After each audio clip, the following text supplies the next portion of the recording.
Emraso se yesin konwa ewo Nua TV so na yede GPL Fie ebesomo jobade yedi Ghana Premier League no mo enkomo games e koso dapende yetwemi matches e be koso ewo dapen a yewremi e de betena se na fe ya pensempensemu yehunu bebia niema ankoyie ene bebia niema koyie de besi dapende yabeyi ehon emfoni ama also wetimi ahwe of course abadwafo be kire o madwene na yetimi ebiemu kese ama woso wenya ho entiase aha ere friend the headquarters of the Ghana Premier League GPL Fie. Anything you need to know about the Ghana Premier League, this is the show for you. Ionia TV Thursdays from 9 to 10 p.m. and you see na yedi jumedi no edi somo media di Solomon Amankwa the Superman ene many impedifo kese mienu na ye kabomu na yedi jumedi no edi asumi. Don't forget say jumedi live on Facebook, Ionia TV on Facebook. But okwa nyabotre na fa comment ne to ase share na fe ma Ionia TV follow and also Ghana Premier League your official page on all social media handles no okwa ubenya kwenya na wonso we follow the show no na bebia so etibi akoye ediaba from 9 to 10 p.m. there ye betena se na ye bie Ghana Premier League no depende games ahodo baso dreams ejina kono ewo kaswa tuba saso na 11 wonders obe heart of folk bo asante kotoko omo tinefie ni baseke Holy Stars and so edi abweni Swedro All Blacks omo betinefie eni Aduana FC wintam. So these and many other games and ayeba na yabedi enkomo. Of course, menim penifo kukudam and yedi enkomo. The usual on the show no the Ghana Football Association statistician Mr. Mohammed Shaban H. Ekaho.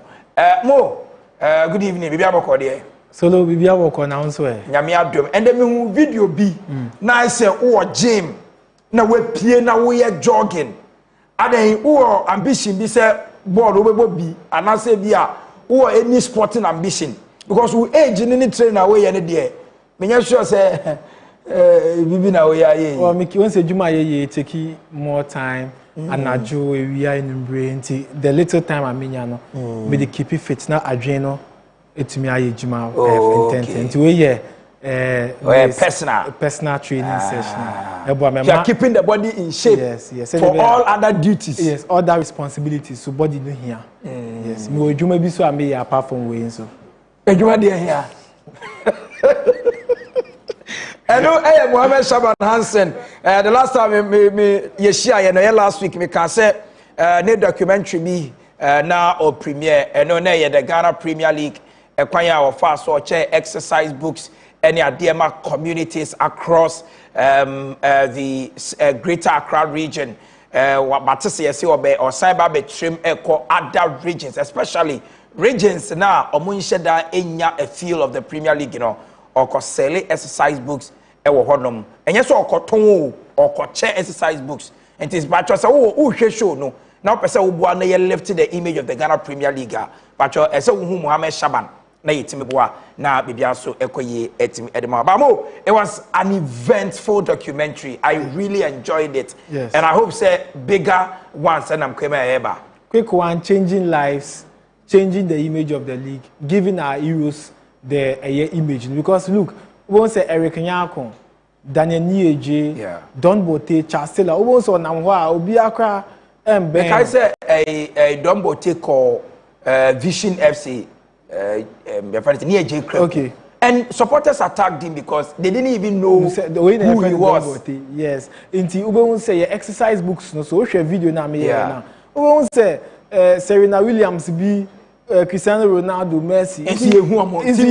Yes, inti was say a project here Euros. Say the mayor obi Ghana na bibi butai bi sin ni so person oye. Why? Because onim say you be celebrating. Of course. So it is time I was say celebrating our heroes and ya starting maybe the next 5 years. Ye who exercise book bia or Ghana ekita foreign content. Ni na be domestic content. And ye footballers nko. Of course. Ye betima celebrate omo to America omo ye bibi obi a wa ye bibi papa bia no.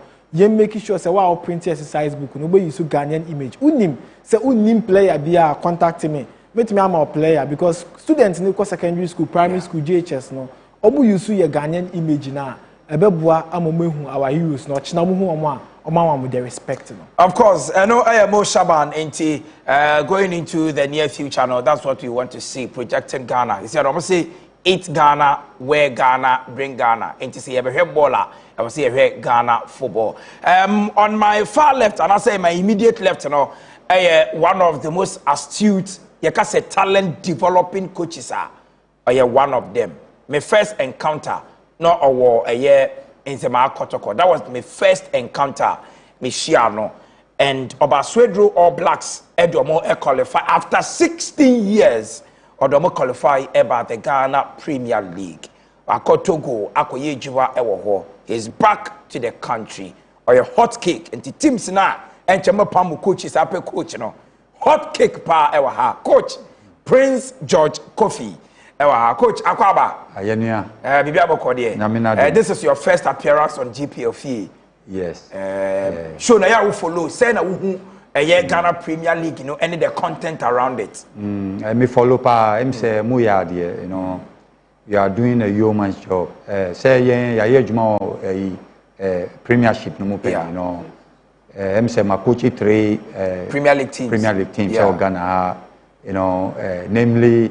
Accra Great Olympics, of course. Kerala United, Techma 11 Wonders. You know, GPL. Nti, say, "Mami follow pass." Me ni Ghana Accra me follow. Tama me wo the Republic of Togo Krano. Na still na me follow. Nti no, say this year, you know, it's been very very competitive, and our organization, so no, me say it's been very nice because. Previously, no, na say you been me person me ball mu de omo na manager but mo be so mu no e say nyama ko ye fine pa you know tree no ho wo call onua you know tree content no ho wo call TV3 so and Max TV so English fine pa so far it's been exciting. I know I coach Prince George Kofi and so no and but depende week 19 of the Ghana Premier League now.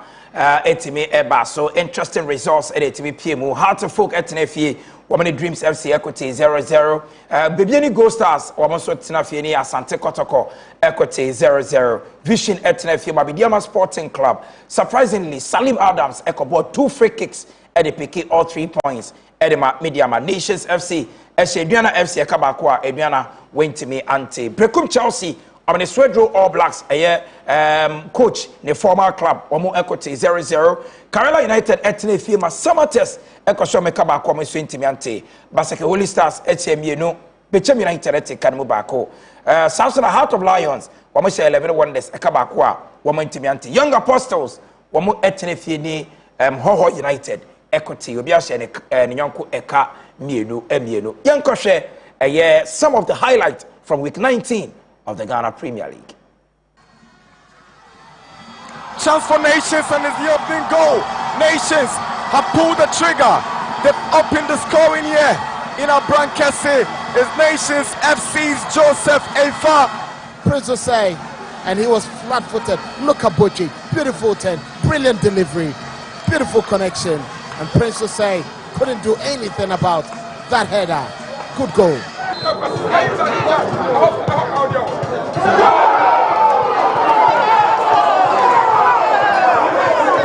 Boston 0, Hong Kong United 1.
Into way some of the exciting highlights from the games week 19 of the Ghana Premier League. And yet to me, Ekoshe Mo, Mama started and free so briefly. You know how Dreams FC, Etimiko Holdi, Heart of Folk to a goalless draw. Ewo the University of Ghana Sports Stadium, Go Stars at home. So Kotoko Holdi omo to a goalless draw. But Mediama Samates, Womo Echo away. Followable wins. What does this do to the league table going forward in the Premier League? Well, league table now Sana Ayedi Kapaosha Mediama Sporting Club because Gold Stars if you drop points, Oshe Kotoko ono it me manage some vital points and then the Giana FC and Sulusu ewo away hard to folk etne if you drop points. Some at the square week of far win now offer the second, third, fourth, fifth now. Nyama Nkoya and Farmer, so I'm media my extending the points in the 40. And again, we didn't say the history of the Premier League. Open so we now have 60 points. Now, when you have 60 points, now the total points are the back on a bonus, and that is a new year records. No, whether you win with 61 points, 62, 63, and that is why you are 18 Premier League team no Kotoko. And now see the most points as champion, 67 in the 2021-22 season. Hard to folk in 2020-21 or the 61 and a summer text. And so at the year 2023-24 or the 61 points energy league. You know. Last season, Gold Stars at the 63 and at the year champion. Then Mediama Sporting Club, we are champion. We get the least points as champion, the 60 points.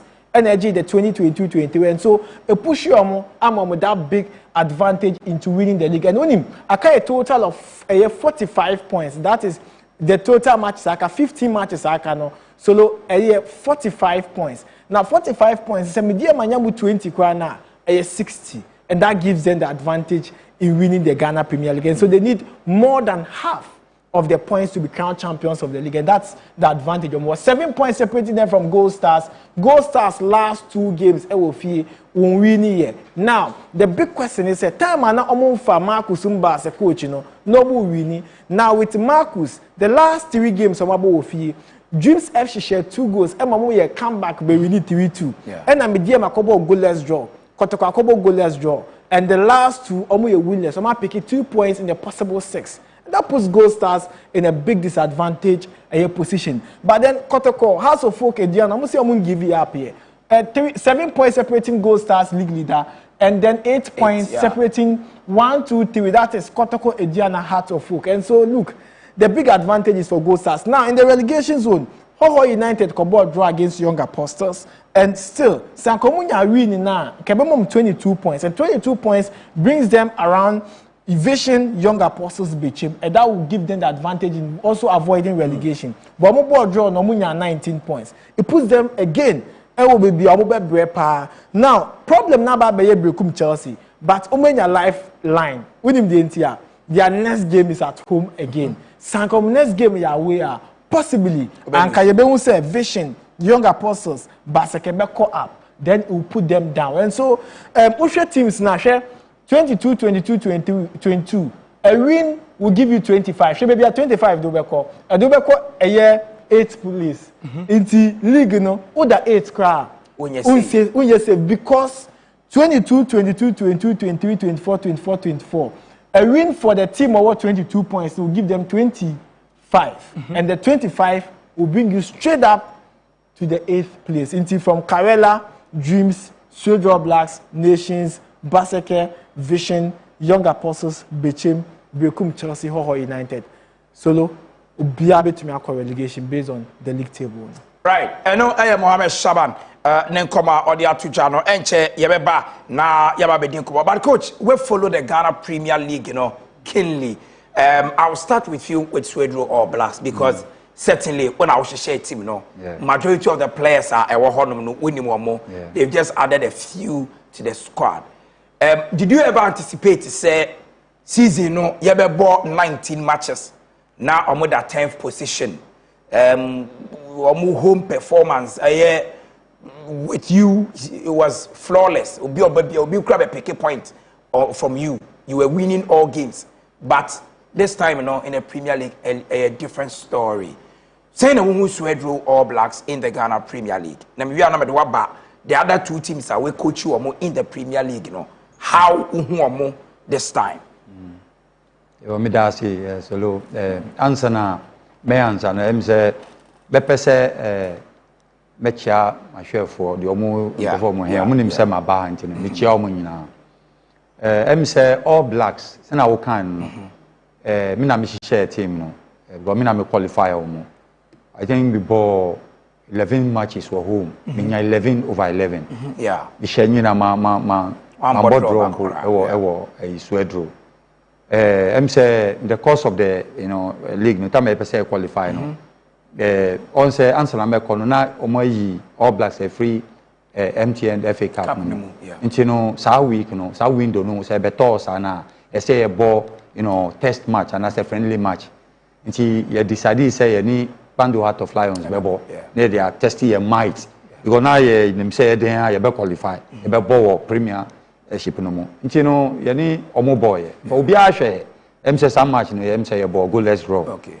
the omo share match na say omo hu the difference between the division 1 every guy almost now All Blacks no standard no premier standard so they say because the year Lions na easy even second half me kai say coach Bashe for the catcher and the boys and so munya very careful man show ya second half be show mo be and per chances nearby but unfortunately that we am fan to at them you know now me no honestly me himself na me himself me meto aso All Blacks are your target ni po say you bet me winning league now you be call Africa that was really? Yeah we were very ambitious trust me who fair the bankroller in the person of Mr. Atukwesi Obekachiro that was the target but unfortunately near man to me and call say your pen and ba say a party waste and then me free ho but that notwithstanding now me very optimistic say All Blacks be there because me share quality na ye wona menim say on any day you bet me only she sa quality on the team bia e be cross here path so just say me surprised say almost struggle sa e bia you bet me it can be attributable to an alien norm called far by excuse my word like the foreign coach the Arab bet me so nim terrain of course game no nyama bebro mu edu be bia buga edu be bia be fine so just here flavor e say o flavor but no buy no to me so person ye ono na entina enko ye because matches bebro ho no na me anticipate say All Blacks e winning e wo home bo ho say o ma draw ma em say bibia go stars ka e be share ati say duana kra konya 3 points yes the bia no em say no na ye duana de no ye away e wo doma em say omu take lead na duana ye come back no bet show me nti no but em say edu ba bi mi san me ba Ghana no mi san monitor omu say omu tumi ko share Levin one day say wo UG ho enom san share dreams and so and all that nti no I can say in a way no me surprised in a way so me surprised because me so Arab ni no I mean so nim terrain no best who feel peeved after enema we ye nyina qualifying them to the Premier League na ye ka say je adwuma no to ho no obi mefa wo abredi team aba no bi mefa no ye we ya e de ya ugina wakoma mu unya pains be towards the team me say me correct e bi kakra o man ka say me nja adwuma no to ho okay honestly no mo pese me to aso o mo ma me contract but contract no content no na ne man bi o mo a NCC so mami so there say there was the need say me hand you over to me agent in the person of Moran Toa or no he's based in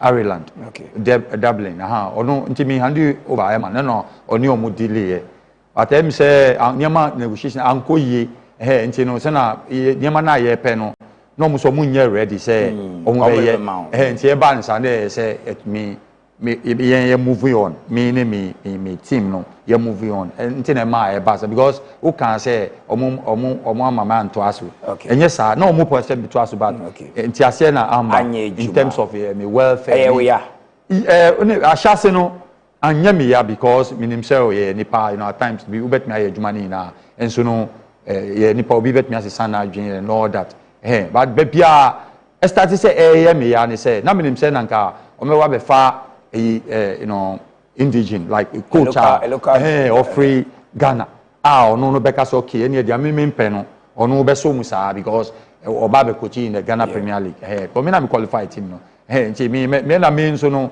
me war certification me all the qualification me ma coach of CAF Champions League you know man fa Ghana team anko international African Stars of Namibia e ball Champions League e was South Africa ni Zambia ni nti no me preparation of Botswana ni nti no enye say bia acumen you know like a tactical you know be no bia competence bia or just say nti ase na anya juma nti no omo ko fa foreign coach no na se nyema na me pe no enhye da nye ayisa na se mutumi ko fa foreign coach any because me so me propose say me pe video analyst ma me suggest you be ni pan kwa coach Division 1 clubs no Ghana this year one of the Division 1 clubs o my head coach plan and saying nti no o ba so omo ko fa sa you know foreign coach no ba ya omo san di video analyst can any nko fa na kan bet me there was no na ma madwin start nti no honestly how the econo there I think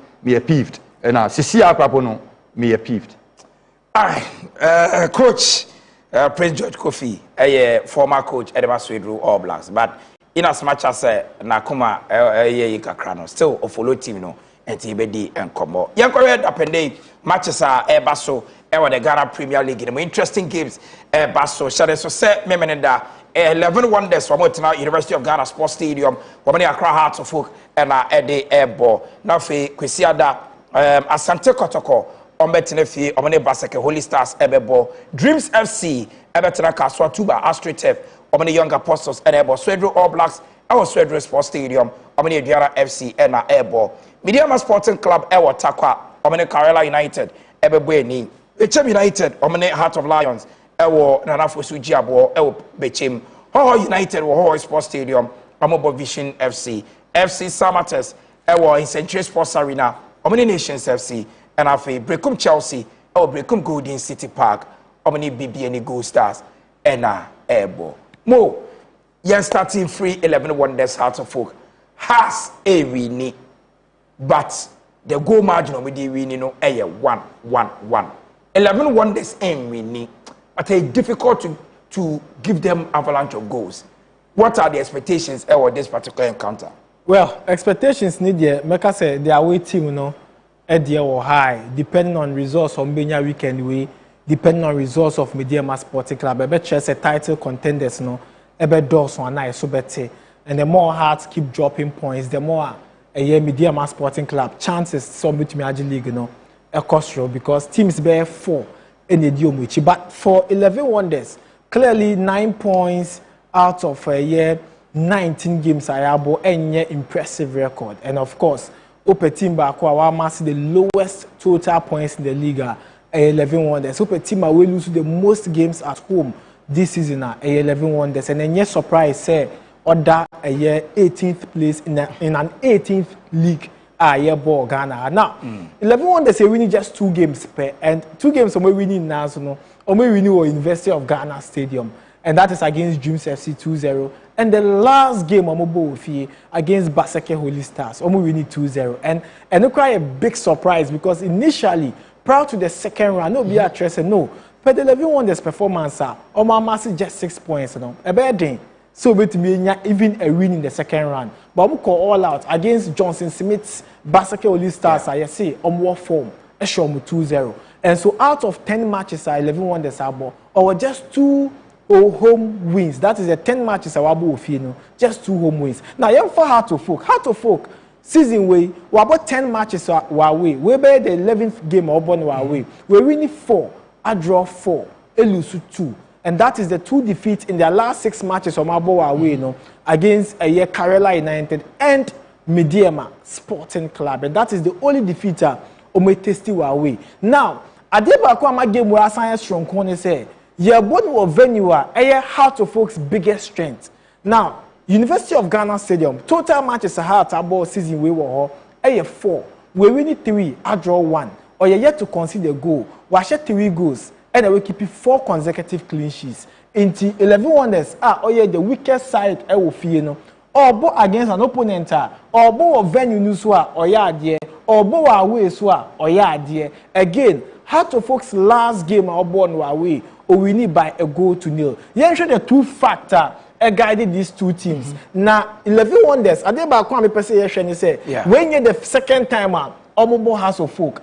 And maybe Obi Ohofin say 11 Wonders about a promoted side on board has that. No, 11 Wonders were relegated in the 2021-2022 Ghana Premier League. They participated in the 2020-2021 season. And at a point, coach Enso Kofa team, you know, and Yomu Yejuma Kaka. This was 2020-21. Now, Ubekai Bibi, okay, say the time I had share 11 Wonders 2-0 South season way, not Salif Ibrahim. 11 Wonders. First leg, you know. First leg, you know. 11 Wonders. And a second leg, you know. 11 Wonders. And that season, this was the very first time because the 2019-2020 league was truncated. Yeah. But when the first time, Omumi in Asia, Ghana Premier League, Hasham 2-0. Again, the return leg, Hasham 1-0. And at the following season, 11 Wonders score relegation. Now, Jenny can say. Season 11 won the score relegation. RTU, every 15th place with 41 points. And 11 won the echo relegation. 16th place with 40 points. Just 1 point in the separate T. 11 won this and also RTU. And the mastermind, now Obo Juma. Now, I'm not share out of now. Shebibi 4-1 against 11 wonders. And a mastermind by Obe the first ever coach to beat Heart of Oak as 11 wonders head coach. In the Premier League, Oshomo 2-1. And now, Heart of Oak, winning 1-0. Now, she 5 matches of Malaysia has a winning 4. And 11 wonders a winning 1. So let's say monitor. Now, it means that Heart our 90% chance anytime we share 11 wonders. And 11 wonders our 10%. But Shadi Bako, anytime Bia has special 11 wonders, Bia then they see Heart share go 2-0, 1-0, 4-1, 2-1, 1-0. Statistically, I was 11 wonders. Eshe go to draw the game, Eshe 2 to win the game, because the possible chance has Eshe 1 was true. Again, don't forget that at the University of Ghana Stadium has it Eshe 1 goal. Coach, most of the tactical breakdown, the statistical breakdown. Yeah. And along the line, no, now you didn't come because the only winner 11 won the senior over Heart of Oak. You were the coach, ultimately, in that win at the moment. In a period where 11 wonders were going on relegation. Yes. This same scenario now, can I say, 11 wonders air call relegation. Obesia Heart of Oak in the second round of the league. After so losing first round, Edema 11 wonders by what? Edema Heart of Oak by 1 goal to 0. No, Obabesia has a biome. When Emmanuel Edu, when he said the new coach, you have a relationship with him. When he didn't come out ahead of this game, one and Akasa, what do you expect from 11 wonders since a year of former team away coaching? 11 wonders, no. Let me say, I've been monitoring them. And yes, I be a omun yard yes out. But I'm say omun you know situational. Yeah. Say nyama oman nyani ye oman start ye. You know, usha Bobby on Bobiano, match beyond Bobiano, or bomb home modding. Performance here very, very good. I think the result, you know, and in painting any favorable. Nanka met me as categorically say 11 wonders against Accra House of Folk, no, or met me a winning game. But there's a worrying Kakrani say, Nansano, Omar Sai Sporty, or two key players in the person of Away. And Dankwa. Because no more ya de no more ya de omoni boating captain no. Also that and now or tamami wo 11 no or bobi or hodmo. And omaton sa 2 players. Nti ama say a bar, you know, in terms of omo na im sa kofem kakra nti no na but we has in so na we record solid. Hey hona imagine yemi tantan kakra. Nti mi hu say match we bedding, but hey, so we see me predict here. I'll go for Accra House of Folk. All right. I know, coach. Already, yes. Why justice? Why fair? And for the same team, you know, we coach that, but we feel say Heart of Folk, what that advantage. Asante Kotoko, ekunya point, BBNA. That game, it was a very beautiful game to watch. Kotoko felt say they had scored and equally a genuine goal that were denied. At Baba Yara Sports Stadium, Obo against Baseke Holy Stars, they kick-started their season with victory against Asante Kotoko. will Kotoko come back and get a revenge move? Solo, game and Mihuni say these two teams are going to give us good game. First of all, Yensha say Kotoko Nyenshe Adia Kotoko dibe back into the game on Sunday. Now, Washa Asante Kotoko season winning now, omu unbeaten at home. And in fact, in the year 2025, Kotoko lose game with your league. Since November 2025. Yes, and or the year 2026 more.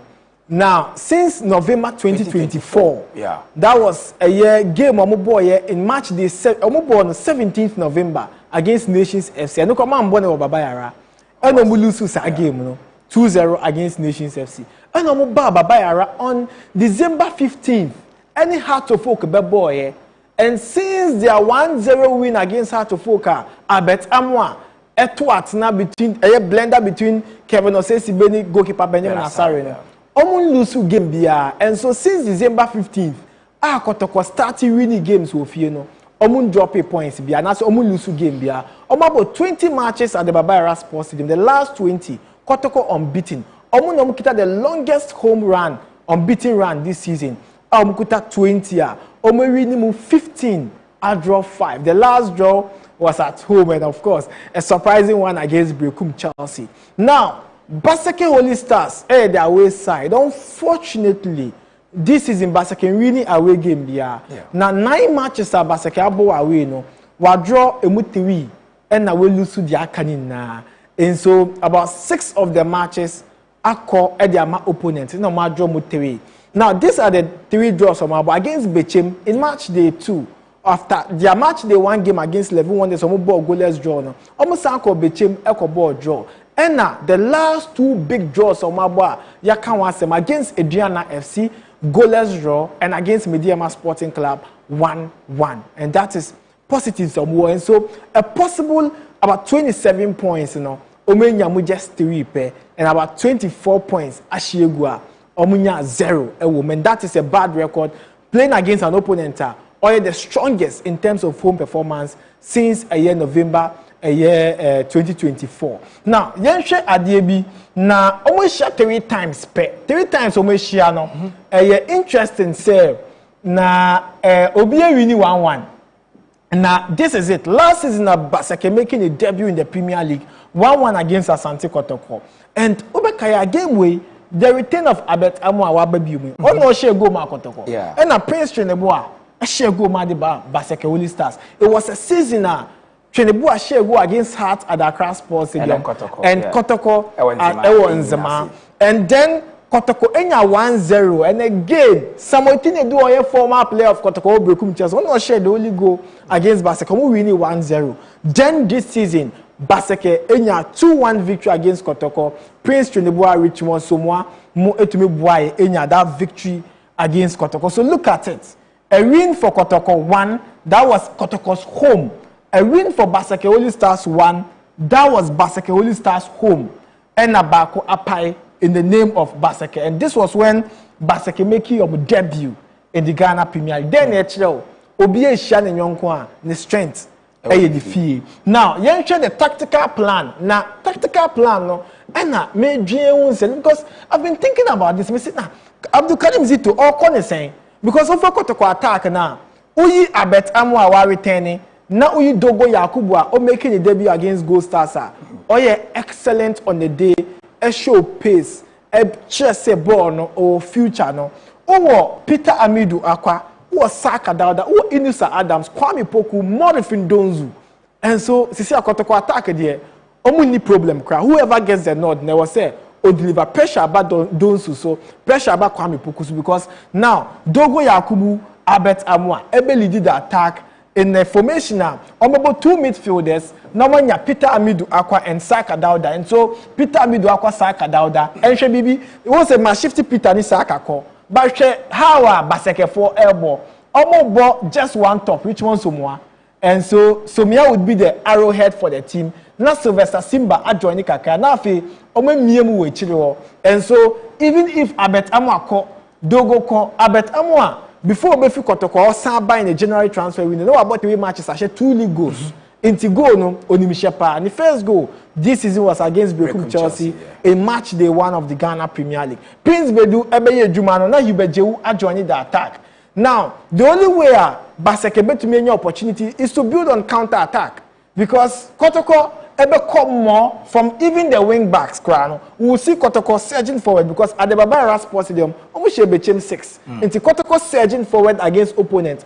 Enya but the biggest problem is that so Henry Ansunis Samba. How are they going to block these 2 key players of Baseke Stars? That is Kwesi Gideon and then Trinebua, because he say the current top scorer of Baseke Prince Trinebua. Watch 7 goals or your winger or your clinical, and this is what they will do because on Bebo counter ninety Simba be Sergi Ebeko Bakaka na Sumiaso Akwechi Kaka no omo 2 wingers no as arrowheads. Why?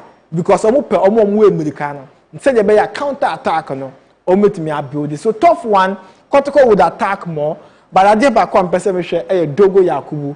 I want to see say consistently Bibi Wonimu for Albert Amwa ujeja like the way Baseke boy against a opponent no jeja defense more.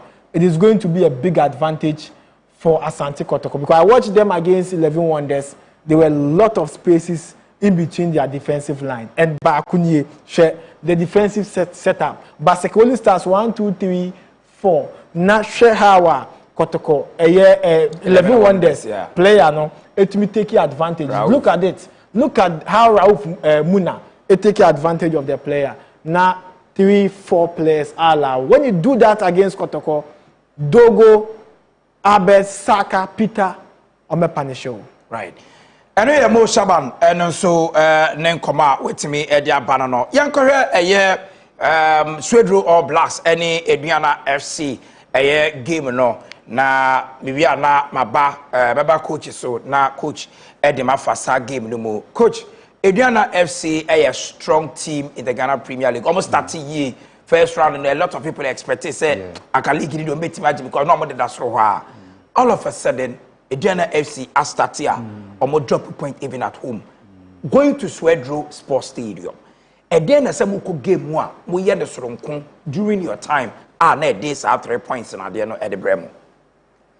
Who care about Swedro the Aye? Who care about like All Blacks? The Aye, you winning war.